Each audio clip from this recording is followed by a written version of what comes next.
Olá, amigos, sejam bem-vindos a mais um vídeo do meu canal. Eu sou o Lucas Knaip e vamos falar sobre o Atlético Mineiro, porque Rodrigo Capello fez uma matéria sobre a situação financeira do Atlético e sempre que o Rodrigo Capello faz uma matéria sobre a situação financeira de algum clube, é um dever a gente ler. E a gente vai aqui fazer bem com uma leitura, ao mesmo tempo uma análise de toda essa situação, porque eu fiz um vídeo falando que a SAF do Atlético Mineiro é uma aberração. E muita gente ficou revoltada comigo, né? Eu quero mostrar que é uma aberração muito pelo que está acontecendo com o clube em termos financeiros. O Atlético tem uma dívida hoje superior a 2 bilhões de reais. Eu acho que não há nenhum jornalista no Brasil melhor do que o Rodrigo Capello para explicar sobre essa situação, né? Ele é um especialista em endividamento, né, dos clubes. Ele já mostrou muito sobre o Cruzeiro, né? Muita gente tacava pedra nele e ele estava certo. Então, assim, esse é o tipo de jornalista assim com uma credibilidade enorme, né? E assim, ele até falou lá que a SAF dos menins é caseira, né? Porque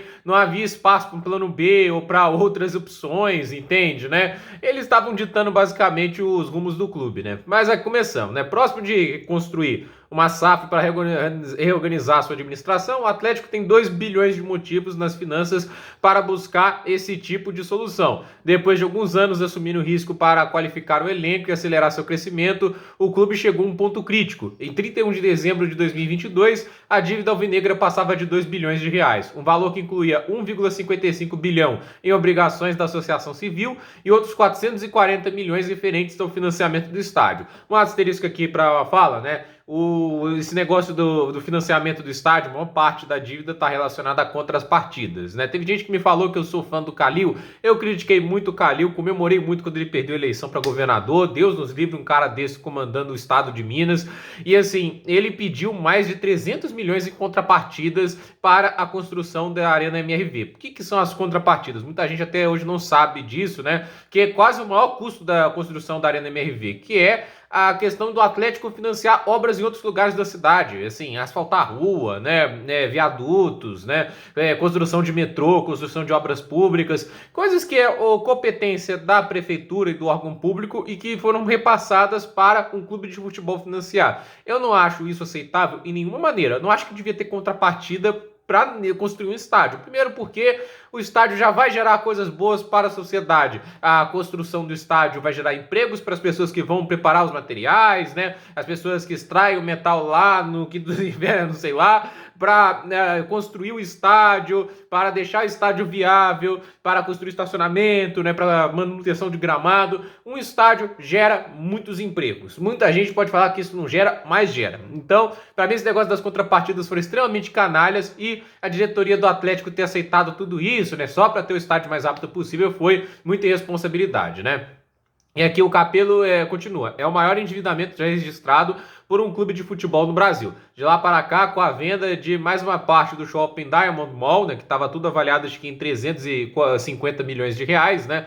A diretoria atleticana afirma que o valor foi reduzido a 1,8 bilhão. Este número foi exposto em uma reunião na sexta-feira da semana passada ao Conselho Deliberativo para convencê-lo a autorizar a SAF. Qual o impacto negativo de uma dívida tão alta? Principalmente o pagamento de juros. Só em 2022 foram desperdiçados 117 milhões nessa linha. E assim, por que se paga tanto juro? Porque as contas estão no vermelho e o clube vem sustentando a base de empréstimos bancários. Só um asterisco também, o Atlético Mineiro é um clube que fatura um pouquinho mais do que 400 milhões. Então, 117 milhões já pega mais de 25% do faturamento do clube. Tudo isso só para pagar juro de dívida. Então, isso já diz muito sobre a situação financeira do clube. Então, o orçamento de verdade do clube é menos de 300 milhões, já que você está pagando só os juros da dívida com 25% do que você fatura, né?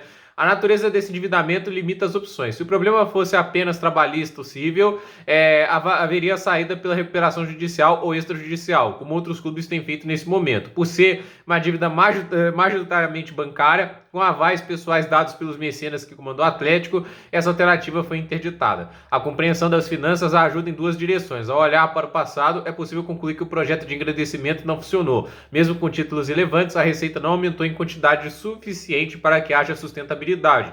De olho no futuro, o problema se tornou tão grande que a SAF faz a SAF parecer inevitável. Um outro asterisco aí é que eles falavam que ia ter 3 Hulks por ano, todo esse negócio, porém, o faturamento do Atlético não cresceu da maneira que eles imaginavam e agora o elenco já está sendo desmontado. Então, assim, o projeto de engrandecimento de fato não funcionou da maneira que eles esperavam, né? E assim, a SAF se faz inevitável. O Capello se coloca isso e eu tenho que dizer, já teve propostas por SAF do Atlético, já teve o Grupo City Futebol oferecendo R$ 1 bilhão, mais do que os mecenas vão pagar por 75% do clube, eles ofereceram por 50%. Tinha projetos para pagar a dívida, né, para tornar o clube sustentável também, né? Mas a questão é, com 51% do clube, eles iriam mandar, né? O Grupo City Futebol iria mandar e os mecenas não aceitaram. O plano dos mecenas, para mim, sempre foi mandar no Atlético. Eles não queriam um investidor que viesse de fora e tomasse as decisões. Por isso veio o Peter Grave, por isso veio lá o Zé Zimbábue, que nunca teve um grande projeto na carreira dele, até porque não tem dinheiro,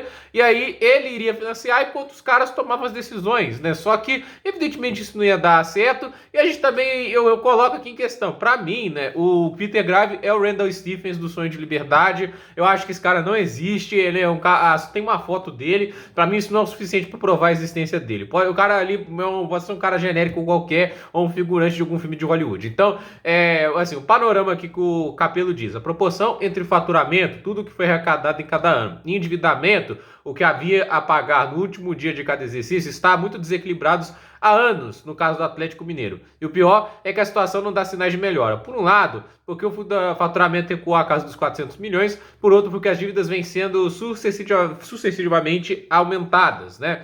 O gráfico abaixo considera apenas o passivo registrado pela Associação Civil sem fins lucrativos. Além dela, existem 440 milhões de dívidas atreladas ao financiamento da construção do estádio, né? E assim, eu poderia até virar aqui o celular para colocar, mas não ia ficar muito bonito. Então, só para deixar claro, em 2018, o endividamento do Atlético era 701 milhões de reais e o faturamento do clube era 230. Isso já mostra muito da gravidade com a situação do clube, né? Em 2019, o faturamento passou para 256, o endividamento para 830. Em 2020, o ano de pandemia, o faturamento caiu para 140. Sabe para quanto foi a dívida nesse ano? 132, 1 bilhão 312, né, milhões de reais, né?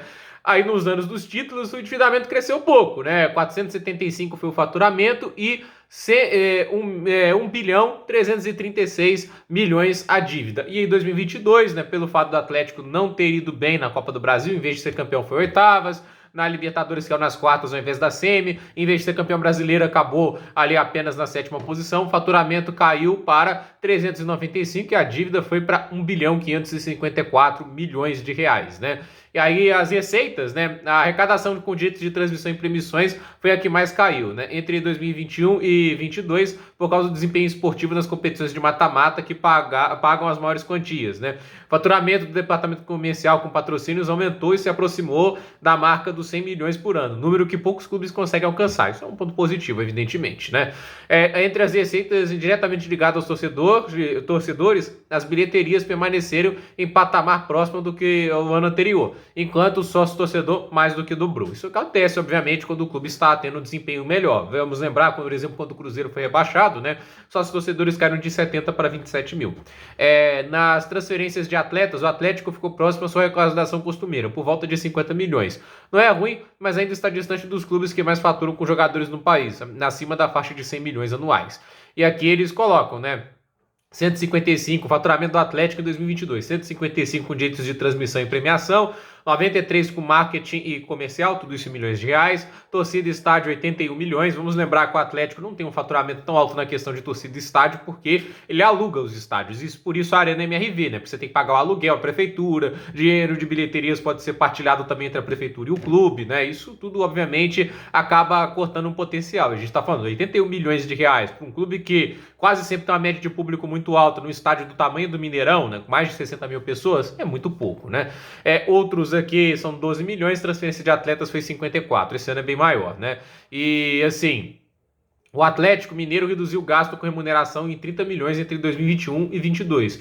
Para um clube que vem em situação financeira difícil, a medida era necessária. Esse item inclui salários, encargos, direitos de imagem e de arena, premiações e deduções de natureza previdenciária. Ainda assim, a folha atleticana foi a quarta maior do futebol brasileiro no ano passado. Os resultados não foram condizentes com o tamanho da despesa. A equipe não chegou às fases finais de Copa do Brasil e Libertadores e ficou abaixo do esperado no Brasileirão. Sétimo no Brasileirão, oitavas na Copa do Brasil, quartas na Libertadores. A folha salarial anual do Atlético Mineiro foi 277 milhões de reais. Se você for somar os cento e tantos milhões de dívida, né, de juros de dívida, o Atlético já gasta aí basicamente 400 milhões só em folha salarial e juros de dívida. Isso foi superior ao faturamento do clube de 395, né? E assim, as dívidas de curto prazo são aquelas que devem ser pagas em menos de um ano. No caso do Atlético Mineiro, o montante registrado em 31 de dezembro de 2022 era desesperador, 860 milhões a vencer no decorrer de 2023. Não haveria condição de honrar os pagamentos. É importante lembrar que a venda da outra parte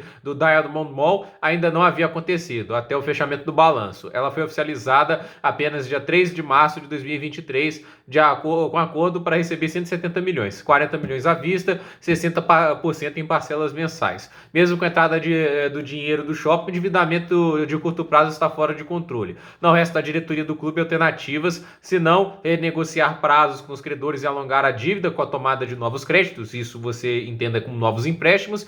E assim, atitudes essas que não resolvem o problema, até porque você estender o pagamento de dívida, você estende os juros que caem em cima disso, né? E o perfil de endividamento do Atlético, aí é uma coisa que eu acho interessante de comentar, porque tem muita gente me atacando, falando que as dívidas agora estão maior parte ligadas ao mecenas, mas pelo que tudo indica, a maior parte das dívidas são de curto prazo, é o que diz Rodrigo Capello. Em 2018, 464 milhões eram de dívidas de longo prazo. Em 2019, esse número saiu para 436, em 2020, 713, em 2021, 784, em 2022 caiu para 694. Mas as dívidas de curto prazo elas foram de 2018 de 236 para 2019 a 394, em 2020 para 598 milhões, em 2021 caiu para 552 e, é claro, em 2022 esse número saltou para 860 milhões. Então, o crescimento, né, da dívida de curto prazo para 2021 para 2022 foi de 308 milhões de reais. E vocês acreditam que a situação financeira do Atlético está boa? Não está.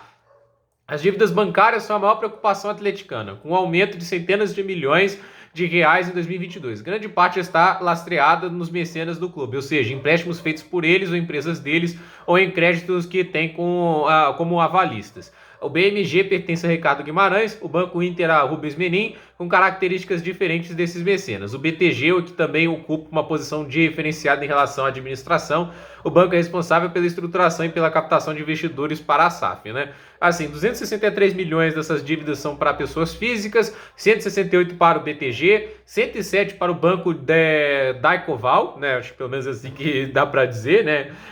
Eu vou pronunciar. 89 milhões para o BMG, 89 milhões para a XP Investimentos, 59 milhões para o Banco Inter, 51 milhões para o Banco Pini, 43 milhões para o Banco ABC, 31 milhões para o Banco Genial, 9 milhões para o Polo e 7,5 milhões para o Banco Indusval, né? E assim, muitas pessoas me perguntam, poxa, mas tá devendo para tantos bancos assim? Mas é óbvio, né? Quando você está devendo para um banco e não consegue pagar para ele, você tem que pegar empréstimo em outro banco. Então, assim, isso tende a ampliar, né? Caso o Atlético não consiga nenhum tipo de responsabilidade fiscal, né? Equilibrar as contas. Parcelamentos fiscais estão todos registrados no longo prazo, a pagar em mais de um ano e não chegam a preocupar, desde que suas mensalidades sejam mantidas em dia. Já as obrigações trabalhistas carregam salários, encargos, direitos de imagem a pagar. Em outros estão incluídos dívidas com fornecedores e contratações de jogadores. Em 2022, nessa linha foi consideravelmente reduzida, mas ainda está em valor relativamente alto para a capacidade de geração de receitas do clube. Contingências são ações judiciais em andamento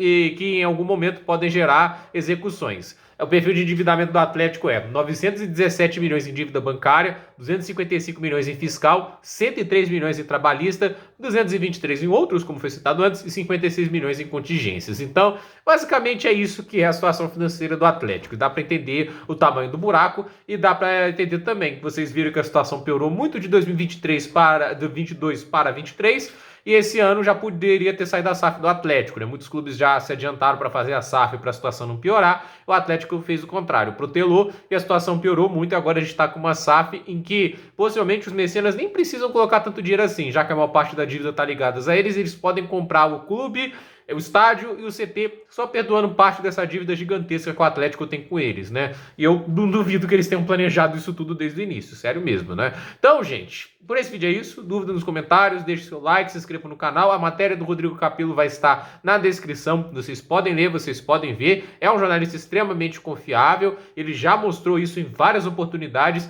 Eu recomendo que vocês sigam ele nas redes sociais, porque, ao meu ver, sempre tem produto de muita qualidade por lá. Então, gente, por esse vídeo é isso. O produto, quando eu digo, é a qualidade das matérias, evidentemente. Então, por esse vídeo é isso. Dúvida nos comentários e até a próxima.